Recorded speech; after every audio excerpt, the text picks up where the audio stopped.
Bank से, जिनका आम कन्वेंशनल बैंक है या मगरबी तर्ज निज़ाम से? पाकिस्तान में कोई इस्लामिक बैंक नहीं है, सब झूठ है, फसाद है, धोखा है, फरेब है। सूद के ऊपर लेबल बदल दिया गया है। अच्छा, मीज़ान बैंक का दावा है कि रिबा दावा फ्री है। मैं तो अपनी बात कर रहा हूँ ना, आप इस वक्त मुझसे सवाल कर रहे हैं, मैं जवाब दे रहा हूँ। जी, ये गिलास अगर नकद पर लेते हो तो 10 रुपए का है, एक महीने के बाद पैसे दोगे तो 11 रुपए का है। व्हाट इज दिस 1 रुपी? बताइए ना। ठीक है जी। नहीं, 1 रुपया उस पर वो चार्ज कर रहे हैं। क्या चार्ज किया है? वो उनका दावा तो है कि प्रॉफिट है। ये पहले से तयशुदा प्रॉफिट ही का नाम सूद है। कोई बैंक नहीं, सब ये धोखा है, फरेब है। या वो मीज़ान हो, अल्फला हो, कोई भी हो। जी, ये जो कारोबारी लोग हैं, जब किसी माल की कीमत गिरती है तो वो उसको गिरा कर बेचते नहीं हैं। वो कहते हैं जी हमने तो पुरानी कीमत पे ख़रीदा है, जब ये माल निकल जाएगा, नया आएगा, तो फिर हम नई कीमत पे, कम कीमत पे दे। तो क्या ये भी सूद नहीं हुआ कि वो कहते हैं हमें नफ़ा ही नफ़ा हो, नुकसान हो तिजारत में? असल में ऐसा है, अगर कोई शख्स अपना माल रोकना चाहता है तो उसे इसका इख्तियार है, बशर्ते के मार्केट के अंदर अवेलेबल हो माल। अगर माल मार्केट में सिरे से अवेलेबल न रहे, होर्डिंग हो जाए, तो ये हराम है। सूद का ना आप इतलाक कीजिए, इस पर होर्डिंग है। होर्डिंग जो है एहतिकार हराम है।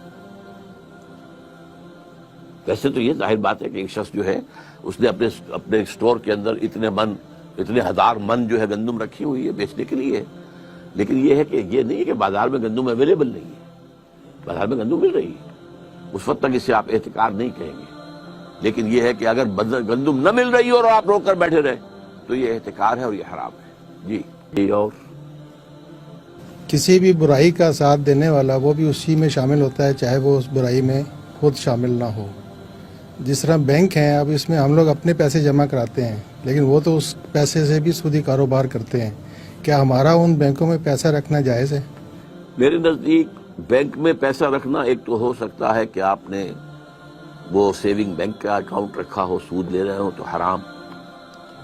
अगर आपने फिक्स डिपॉजिट किया है उसके ऊपर सूद ले रहे हैं तो हराम। अलबत्ता ये कि अगर आप करंट अकाउंट रखें तो मैं उसे हराम नहीं कहूँगा, अगरचे मुनासिब ये भी नहीं है, क्योंकि आपने जो बात कही सही है कि यू आर सपोर्टिंग देम। लेकिन अब क्या करें? वैसे भी ट्रांजैक्शन के लिए भी कारोबार के अंदर पैसा यहाँ से वहाँ भेजना है, क्या करें, किस तरह करें? सर्विसेज हैं बैंक की, वो जायज़ हैं, वो हराम नहीं है। अगर आप टीटी भेजते हैं और उसके ऊपर वो कुछ पैसे जो है अपना कमीशन देते हैं, जायज़ है, तो सर्विसेज जायज़ हैं।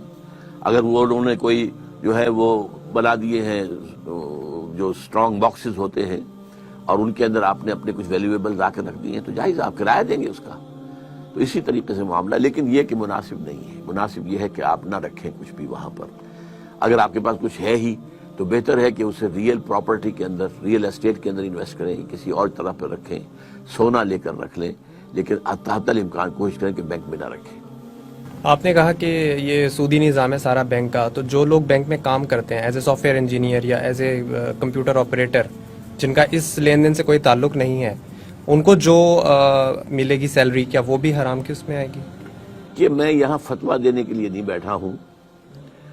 मुनासिब है कि बैंक की सर्विस न की जाए, मैं ये मशवरा दे सकता हूँ, क्योंकि बैंक जो है वो 100% सूद का मामला है। बेसिक प्रोपोजिशन क्या है कि कम शरह सूद के ऊपर लोगों से डिपॉजिट लो और ज्यादा शरह सूद के ऊपर लोगों को डिपॉजिट दो, तो इसकी आमद भी और इसकी रफ्त भी दोनों सूद पर है। तो अब मेरे नज़दीक जो है इसकी मुलाजमत छोड़कर अगर 20,000 की मुलाजमत की जगह कोई जगह पर आपको 10,000 की मिल जाए तो वो बेहतर है। अलबत्ता ये मैं आपको बता दूं कि कोई शख्स भी हम में से 100% सूद से फारिग नहीं है। हमारी फिजा में सूद है, हमारी ग़िज़ा में सूद है। जो गंदम का दाना हमारे अंदर जाता है उसके अंदर सूद शामिल है। उसके लिए बीज खरीदा गया था सूदी कर्जे पर, उसके लिए पेस्टिसाइड्स खरीदे गए थे सूदी कर्जे पर, उसके लिए खाद ली गई थी सूदी कर्जे पर, उसके लिए अगर ट्रैक्टर लिया गया था सूदी कर्जे पर। एक एक दाने में सूद है। तो हुजूर ने फरमाया था कि एक जमाना आएगा कि चाहे कोई शख्स सूद खाए ना, लेकिन सूद उसके अंदर सूद का गुबार या दुखान जरूर जाएगा।